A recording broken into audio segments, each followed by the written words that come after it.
Nilooban ng tinutuluyang bahay ng mag-asawang balikbayan na nagbabakasyon lang sa Dagupan City. Mahigit 300,000 piso ang halaga ng pera at gamit na natangay ng mga magnanakaw. Makibalita tayo kay Roland Umangay ng GMA Dagupan. Nawalan na raw ng ganang muling magbakasyon sa Pilipinas ang mag-asawang Moises at Leticia Chua na naninirahan sa Amerika. Pinasok kasi ng magnanakaw ang bahay ng isa nilang kaibigan sa Dagupan City kung saan sila pansamantalang nakikituloy habang nagbabakasyon. Sa bintanang ito pumasok kahapon ng madaling araw ang magnanakaw. Ayon sa pulisya, sinira ng magnanakaw ang grills gamit ang bolt cutter. Mahimbing daw ang tulog noon ng mga biktima kaya hindi nila napansin ang panloloob.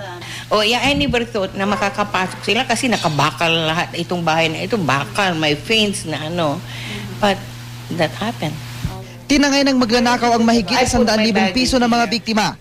Ninakaw rin ang mga alahas na mahigit 200,000 piso ang halaga.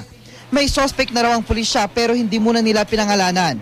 Hinala ng pulisya, matagal nang minamanmanan ng suspect ang bahay. Prior to the discovery of the incident, madam, nakita itong suspect na ito na pag-alagala doon sa lugar. Kung mahuhuli, at least may stop ng konti ang crime, ang ganon incident. And then, baka ma-victimize din nila yung ibang pumabalik dito, balikbayan dito. Siyempre, may fear. Tinutugis na ngayon ang suspect. Roland Umangay, Nagbabalita, Pilipinas.